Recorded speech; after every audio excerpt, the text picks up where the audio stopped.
Pakalbėkim dar kartą apie įvykius Irane ir dabar iš tos pusės, kas gaus daugiausia naudos iš tų įvykių, kas gaus iš to įvykių naudos mažiausia arba netgi turės labai daug nuostolių. Pagrindiniai veikėjai, kurie gaus daugiausia naudos iš šitų įvykių Irane ir aplamai Persijos įlankoje, tai yra USA, tai Jungtinės Amerikos valstijos, tai yra Rusija, kaip jums netrodo dabar keistai, ir Izraelis. Kitas pagal naudą, bet už tą naudą sumokės daugiausia, tai pats Iranas. Irgi turi labai daug galimybių gauti labai daug naudos. Atspėkit, kas patirs didžiausius nuostolius, kam tai brangiausia kainuos ir kas dabar labai ploja ir džiaugiasi tais įvykiais. Taip, Europos Sąjunga. Kinijai sukels problemų, Indijai sukels problemų, o kita šalis eksportuojančios naftą dar labiau apsidžiaugs, kad iš rinkos iškris 30% naftos. Apie Trumpo arba Amerikos strateginį planą nutraukti arba sumažinti resursų tiekimą Kinijai, tame tarpe ir naftos iš Persų įlankos, mes esam kalbėję, nebesiplėsim. Kitas Trumpo planas yra Ameriką sukurti energetinę supervalstybę. Tam irgi reikia daugiau ar mažiau kontroliuoti energetinius resursus, o tų, kurių negali kontroliuoti, arba tie, kurie pertekliniai, juos reikėtų išeliminuoti iš rinkos. Ir reikia iš principo panaikinti dolerio dominavimą pasaulyje. Bet apie tai galime padaryti atskirą video, dėl ko Amerikai norint tapti supervalstybę, pasaulinis doleris Amerikai nėra reikalingas. Tai atskirą video. Taip pat. Turim, kas turi naudą, turim, kas turi nuostolius. Iš esmės, Amerika Iraną jau provokuoja veiksmam arabų pusiasalį kokių 23 metų. Bet Iranas vis atsilaikydavo. Pernai metais mes matėm 12 dienų karą, kai Izraelis atakavo vėlgi pirmas kaip ir šį kartą. Iranas davė tolygų tokį atsaką ir nekėlė, kaip ten sako, kai žaidė kortom, nepakelė aukštesnės tokios kartelės. Atsako lygiai tiek, kiek duoda. Po to vėl Izraelis davė, vėl Iranas atsakė. Po to, kaip amerikiečiai kažką davė, ten formaliai jie paleido raketas į amerikiečių dalis ir viskas nutilo. Bet Trumpui tai ne šito reikia. Trumpo reikia, kad Persų įlanka visą degtų. Ir dabar klausimas. Ar šiame veiksme tas jau įvyks? Ar dar kol kas šitoje vietoje vėl viskas kažkiek tai susinormalizuos? Ir mes dar kažkokį laiką galėsim pagyventi ramiai. Nes aš jau tikėjausi, kad dar šiuos metus pratrauksim ramiai, aš dar pakeliausiu po pasaulį, o nuo kitų metų pas mane jau planuosi kelionės mažinti bent pasaulį, perkelti į kitą pasaulio tašką, apie kurį jūs puikiausiai daug žinot, ten kur mano sūnus keliauja. Bet panašu, kad jeigu iš tikrųjų nužudė Irano religinį vadą, tai šitoje vietoje situacija pasidarys mažai valdoma. Dabar pakalbėkim gal apie naudą. Amerikas jau aiškia naudą, kad uždegti šitą įlanką, kad neįtų nafta. Izraelio kokia nauda? Kad degtų visos arabų kraštai, kad Izraelis galėtų mobilizuoti savo visuomenę, ką jie dabar daro, nes mes dabar visi vakariečiai, o Izraelis irgi yra vakariečiai, mes visi atsipūtę gyvenam ant durniaus. Mes nieks iš jūsų nebemokam stengtis siektis tikslų, žinoti, kas yra problemos, kas yra iššūkiai, kas yra tikslai. Ir tik tai karai dar kažkiek padeda mums grįžti į realų pasaulį. Tai Izraelis ir daro. Plius jam reikia susitvarkyti su savo teritorijom. Aplink daugiau pasimti žemių, kad būtų galima kažkokią tai valstybę vienokią ar kitokią, ta prasme, ten toliau vystyti. Taigi lyg tai nauda aiški. Dėl ko Rusijai nauda? Labai paprasta. Taigi naftos, kai sumažėja pasaulio rinkoje, kas darysi su naftos kainom? Auga. Kas darysi su paklausa? Kaip ir didėja.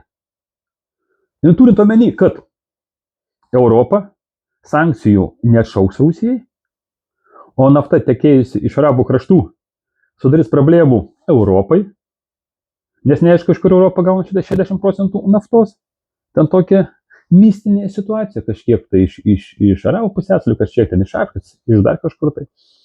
Indijai sumažės naftos tiekimas, sumažės Kinijai naftos tiekimas, dėl ko dabar Europa neatšauks sankcijų.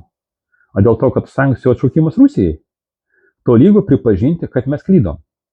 O šita valdžia negali pripažinti, kad klydo dėl dviejų priežasčių. Pirma, kad jie save skaito, netgi ne visažiniais, jie save skaito dievais, kurie viską gali ir viskas turi būti pagal juos. Nors ne pagal juos būna, bet jie to sako, mes dievai šiandien netaip suprantat. A visų antra, jie turės atsistatydinti, pasitraukti. A jiems pasitraukimas tolygus sėdimo į kalėjimą.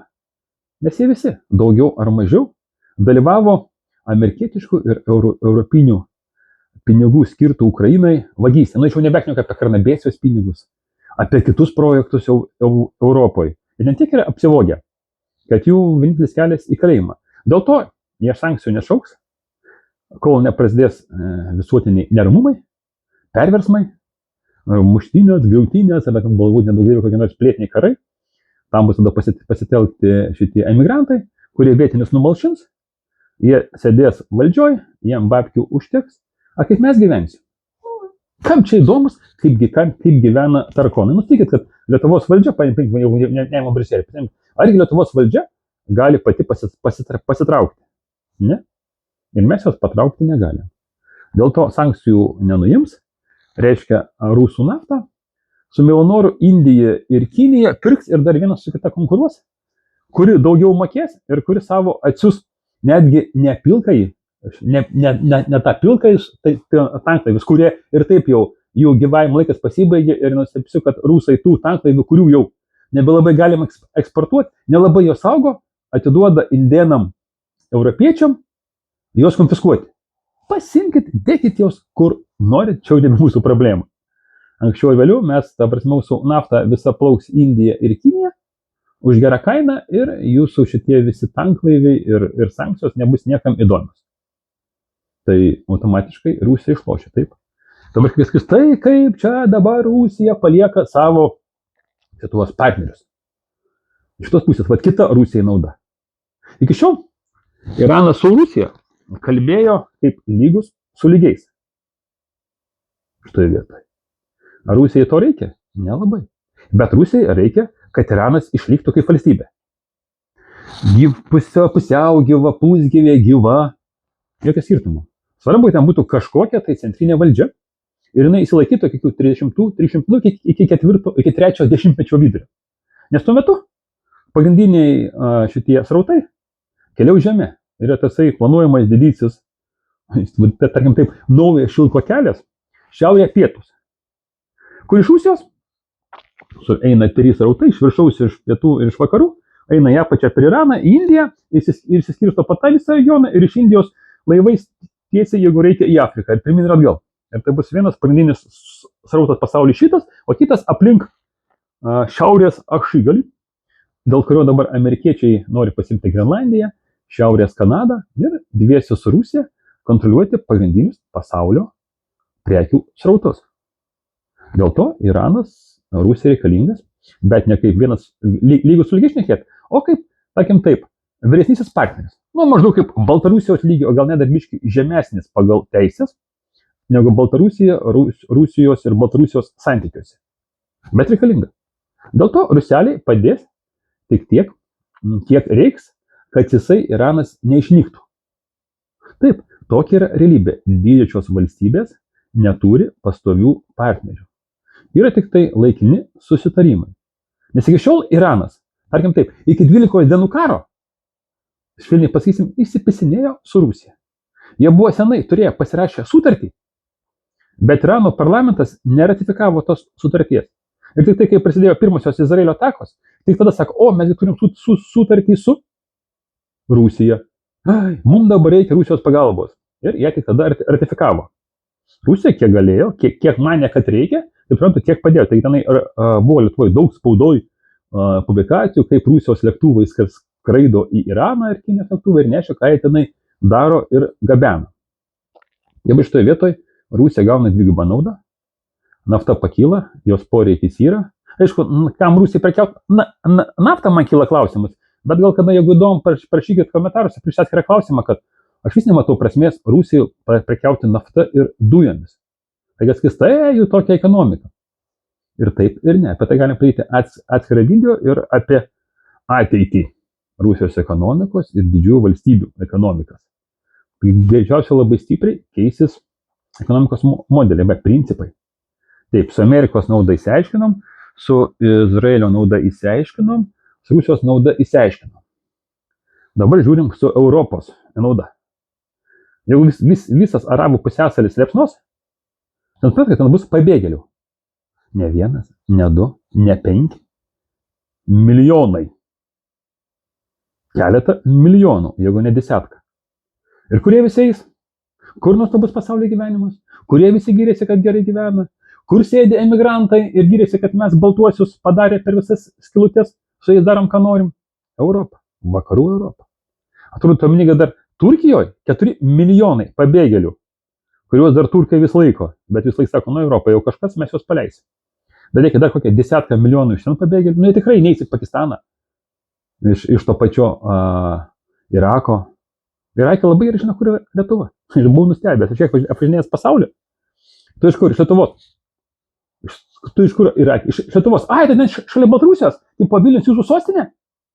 Aš supaisu, hebra, nesupratau. Tu žinai, kur yra Lietuva? Anksčiau jau kas nors žinodavo, kur yra Lietuva, tai būdavo Sabonis. Sabonis, žinau, žiūrėjau krepšinį arba žiūri krepšinį. A Irake labai gerai žino, kad skrendi į Baltarusiją ir eini į Lietuvą. Visus miestus žino, net kai kurie buvo. Kaunas, sako, pusė miestas yra, Panevėžys.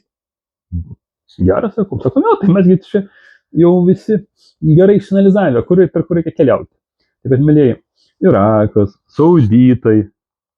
Pas arabus, priklausomai nuo valstybės, nuo 10 gyventojų 8 emigrantai. Iš Pakistano, iš Indijos, iš tų visų kitų Azijos kraštų. Ir kaip galvojat, kur tie 10 milijonų gyventojų plus? Į vakarų Europą. Per Turkiją.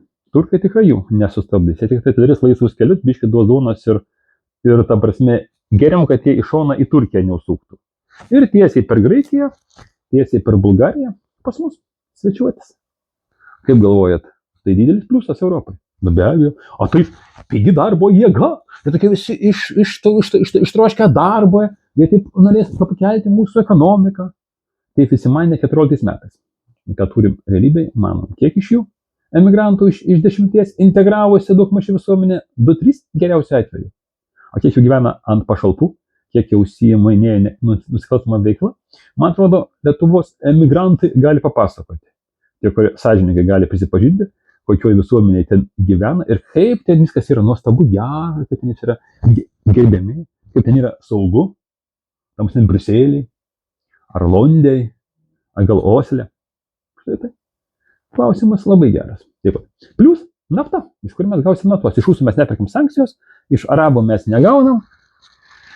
Reiks pirkti ten, kur gausim ir mokėti bet kokius pinigus. Tada pagalvokit, kiek kainuos kuras.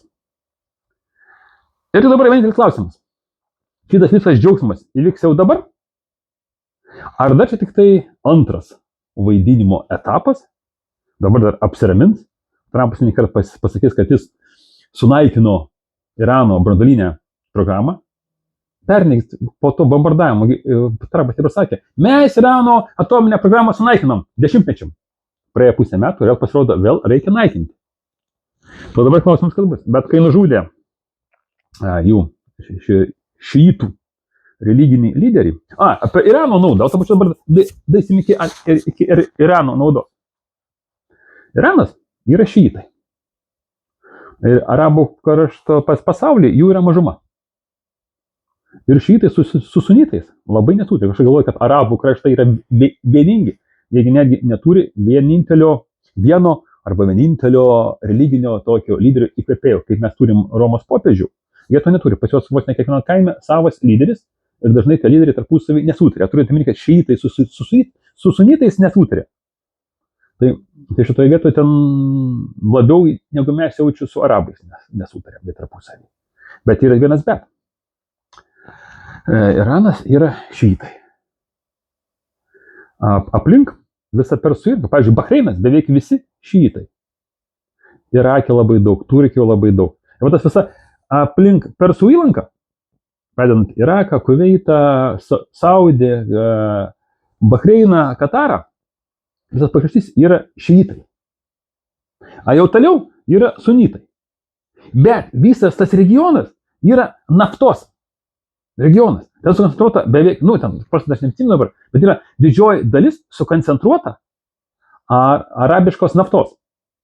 Ir Iranas gauna istorinį šansą, per skausmus, per mirtis, bet tą visą regioną pasimti savo. Su visais tais resursais. Tam ko reikia? Tam reikia, kad užsiliepsnotų visa Persų įlanka. Ir tada neskubant per 10-15 metų, Iranas visą savo regioną pasidaro didįjį Iraną.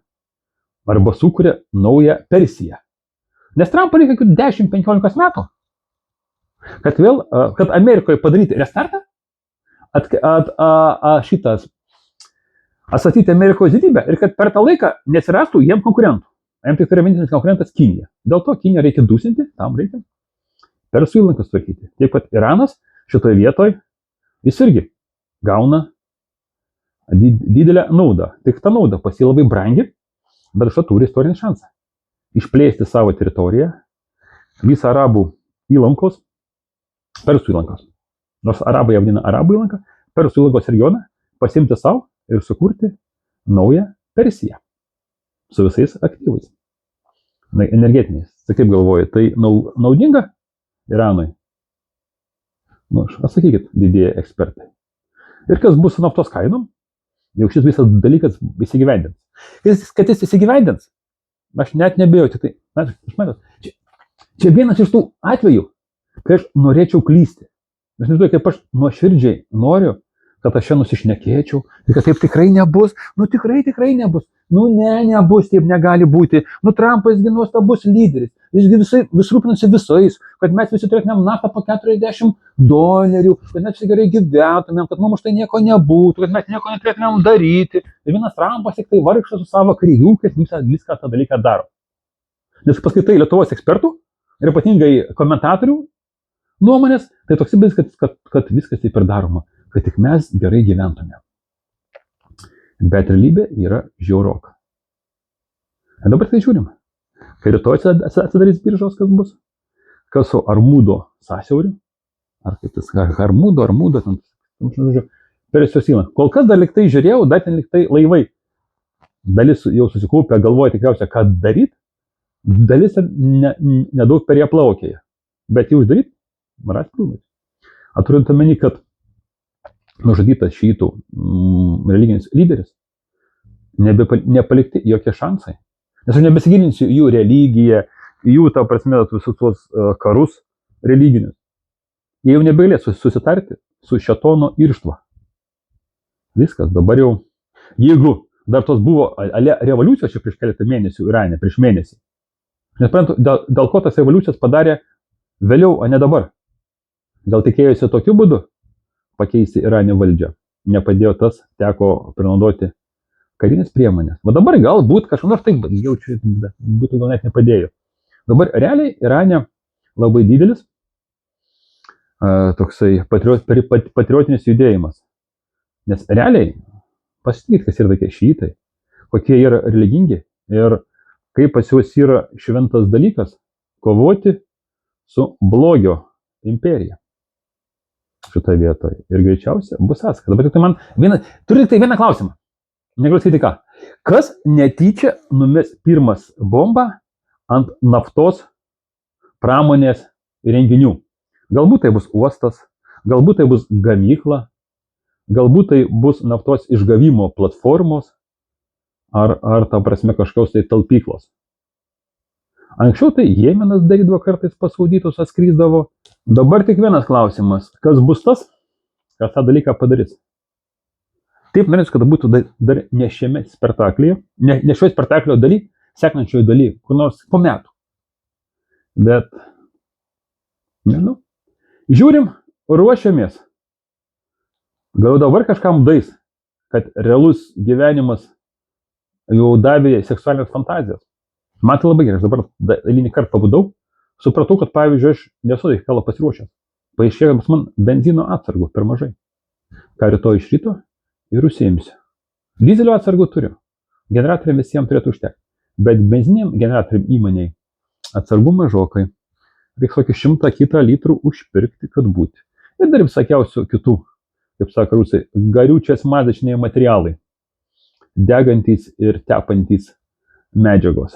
Visko šito irgi reikės užpirkti keletą metų į priekį ir planai.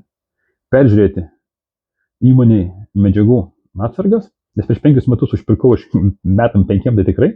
Tai greičiausiai dabar šiuo momentu viskas baiginėjasi, reikės vėl visko užpirkti. Na, kurių medžiagų užpirkau iki įmonės gyvavimo pabaigos, kai kurių kabelių, nes technologiškai jau nebenaudojame, bet kas tai žino, kaip mes technologiškai į kokią duobę nusirysim atgal.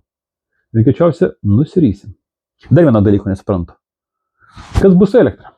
Gal reikėtų nusipirkti elektromobilį, kokį nors patį pigiausią, kad jau kas meistrai galėtų važinėti. O gal kas turi sampratavimų? Kas bus elektros kaina, kaip pabrangs nafta? Teoriškai turėtų brangti, nes rinka visi norės uždirbti babkių. Tuo labiau dujas gaminamas, jau šiur elektrą banks, nieko nebus, nes dujas gaminama. Dujas reikalingos gaminti elektrai. Su vėjukas nepapus. Abidna, dosadna, da ladna. Geras gyvenimas jaučiu, kad pasibaigė. Tu tą supranti, suvoki ar ne, nesvarbu. Bet kokiu atveju nuostabus. Patiko video, dėk taip, pasidalink su draugais, parašyk komentarą, kelių žodžių, kad ir koks aš debilas, bet kokiu atveju padės tai tą video, kad daugiau žmonių pamatytų. Einam ruoštis, arba žiūrėkite toliau video.